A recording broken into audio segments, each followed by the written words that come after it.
부산한 성교의 오늘의 밥 시간입니다. 2월 23일 금요일 오늘의 밥은 마가복음 6장 1절로 13절 말씀입니다. 예수께서 거기를 떠나사 고향으로 가시니 제자들도 따르니라. 안식일이 되어 회당에서 가르치시니 많은 사람이 듣고 놀라 이르되 이 사람이 어디서 이런 것을 얻었느냐? 이 사람이 받은 지혜와 그 손으로 이루어지는 이런 권능이 어찌 됨이냐? 이 사람이 마리아의 아들 목수가 아니냐? 야고보와 요셉과 유다와 시몬의 형제가 아니냐? 그 누이들이 우리와 함께 여기 있지 아니하냐? 하고 예수를 배척한지라.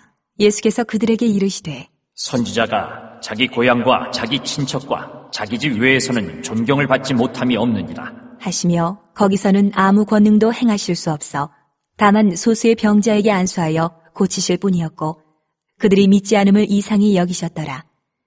이에 모든 촌에 두루 다니시며 가르치시더라.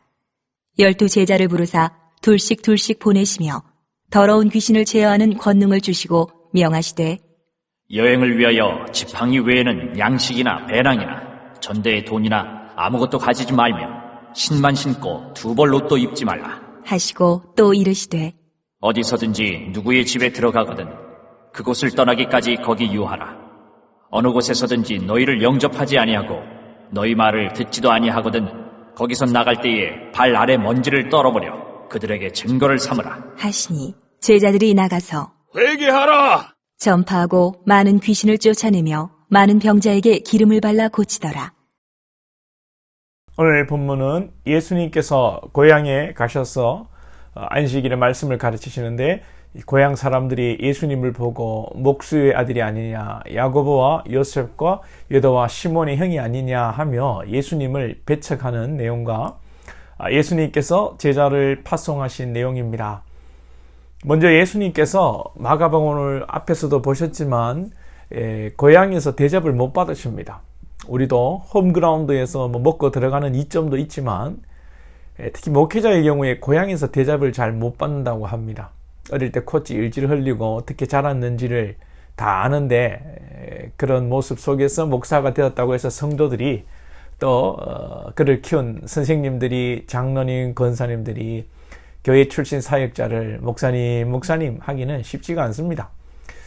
예수님께서도 고향에서 그런 대접을 받으셨다는 것입니다. 그럼에도 불구하고 예수님은 마음이 상하시거나 고향을 등지지 않으시고 주께 주어지신 하나님께서 주께 주신 일을 묵묵히 감당하셨습니다. 5절을 보시면 거기서는 아무 권능도 행하실 수 없어 다만 소수의 병자에게 안수하여 고치실 뿐이었고 저도 이렇게 출신 교회에서 8년간 사역했습니다만 저라면 내가 어디 가서 사역할 때가 여기밖에 없나 하고 떠날 것 같습니다.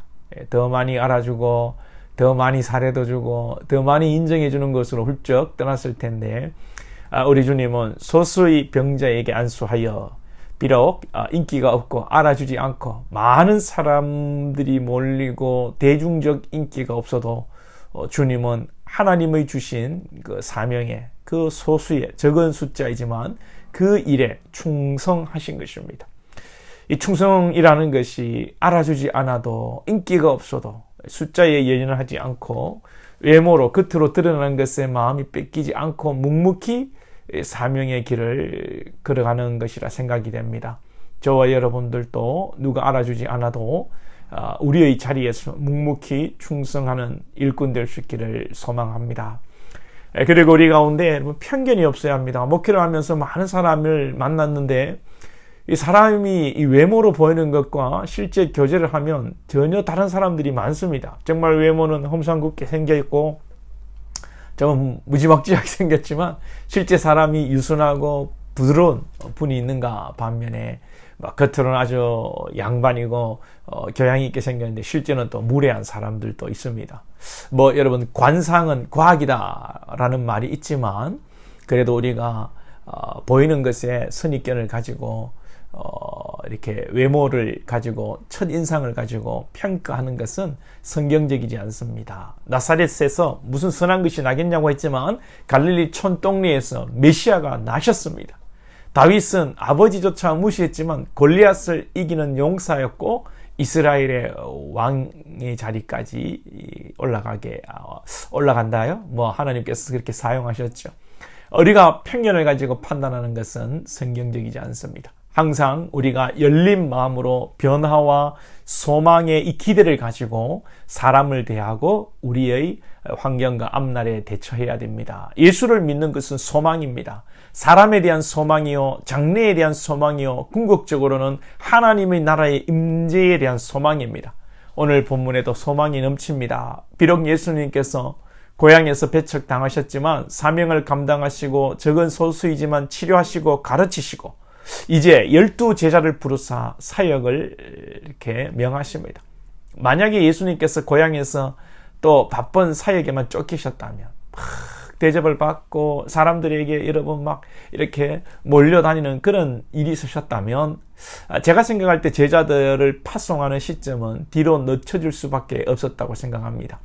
예수님께서 비록 배척당하시고 무시당하셨지만 오히려 이것이 새롭게 제자를 세우고 하나님의 나라를 더욱더 힘있게 확장하는 계기가 된 것으로 볼 수 있습니다. 그래서 저와 여러분이 오늘의 어려움과 환난이 내일의 소망으로 나가기를 축복합니다. 소망이 되기를 축복합니다. 우리가 이 믿음을 가져야 합니다. 사탄은 분명히 우리 가운데 환난과 어려움과 고통 속에서 편견 속에서 우리를 넘어뜨리려고 합니다. 우리를 낙심하게 하려고 합니다. 그러나 여러분, 사탄은 낙심하고 우리를 넘어뜨리려고 하지만 그 계획과 의도 가운데 하나님은 다 아시고 새로운 상황을 만들어내시고 더 좋은 방향으로 우리를 이끌어 가시는 분입니다. 할렐루야. 우리가 비록 지혜롭지 못하고 또 때로는 실수하고 연약하여 범죄하여도 우리가 그 결과로 인하여 어려움과 환난을 맞이한다 할지라도 우리가 회개하고 돌이키고 하나님께 소망을 두고 하나님께로 나아가면 하나님께서 분명히 회복시키시고 역전시키실 것을 믿습니다. 그 이유는 오늘 말씀의 내용처럼 주님은 우리를 고치시고 회복시키시고 그 무엇보다 복음의 생명을 주시기 위해 이 땅에 오셨기 때문입니다.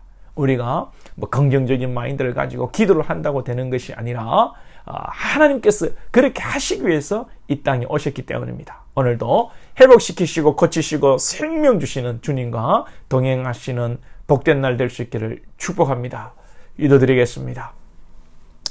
하나님 아버지, 우리 예수님 고향에서 배척당하시며 참 수모를 당하시고 그러함에도 주께서 받은 사명, 아버지께로부터 받은 사명 묵묵히 감당하시며 또 이 상황을 역전시키시며 어려운 가운데 하나님 예수님께서 제자들을 파송하시며 하나님의 나라가 더욱더 왕성하게 확장되게 하신 것을 하나님 믿습니다. 오늘도 우리 가운데 어려움이 있습니다. 환난이 있습니다.